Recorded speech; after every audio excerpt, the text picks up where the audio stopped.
জীবনের নতুন ইনিংস শুরু করলেন ভারতের লোকসভা নির্বাচনে নরেন্দ্র মোদীর দল বিজেপিকে মাটিতে নামিয়ে আনা কংগ্রেস নেতা রাহুল গান্ধী।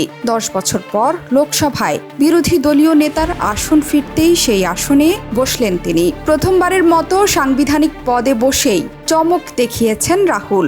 সবাইকে অবাক করে সংসদ অধিবেশনে প্রধানমন্ত্রী নরেন্দ্র মোদীর সঙ্গে হাসিমুখে করমর্দন করেছেন তিনি। যথারীতি এই মুহূর্ত এখন নেট দুনিয়াতে ভাইরাল।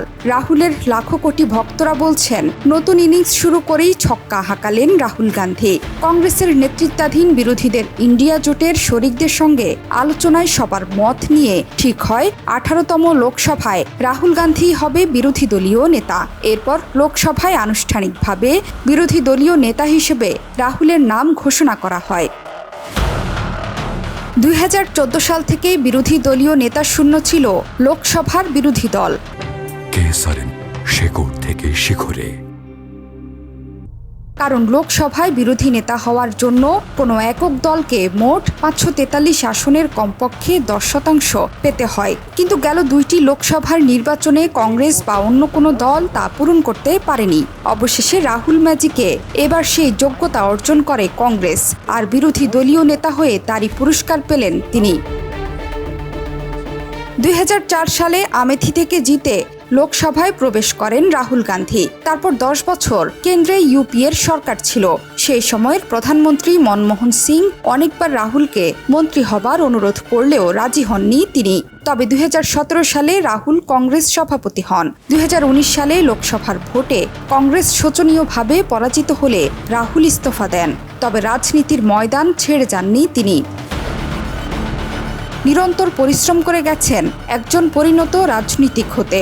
ভারতে এবারের লোকসভা ভোটে কেরালা রাজ্যের ওয়েনাড এবং উত্তরপ্রদেশের রায়বেরেলি 2টি আসন থেকেই 3.5 লাখের বেশি ব্যবধানে জয়ী হন রাহুল।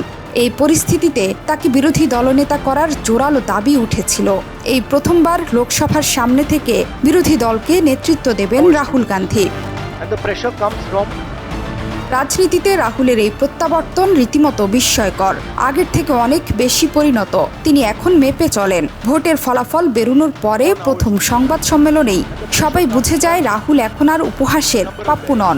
গায়ে সাদা শার্ট, হাতে সংবিধান, মেপে কথা বলেন। কেউ একটাও মিম বানালো না, অন্তত 2-1টা কটু কথাও ধেয়ে এলো না। তার হাতেই কি কংগ্রেসের ফিরে আসা?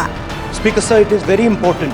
মাঝে একটা সময় নিজের লোকসভার সদস্য পদ খুইয়েছিলেন, হারিয়েছেন বাংলো। তবুও তিনি সে সময়ে নিজের লক্ষ্যেই অবিচল ছিলেন। বিজেপি জাতাকলে নিজের সবটুকু বিসর্জন দিয়ে দিতেই পারতেন। তবুও তিনি স্থির থেকেছেন, একমনে কাজ করে গেছেন। আবার জীবন দিয়েছেন কংগ্রেস এবং নিজেকে। নতুন সংসদে তিনি কি হুল ফোটাতে পারবেন? আগামী নির্বাচনে কি আরও বড় কোনো জাদু? সময় কথা বলবে। জোহরা চৌধুরী, সেতু 71।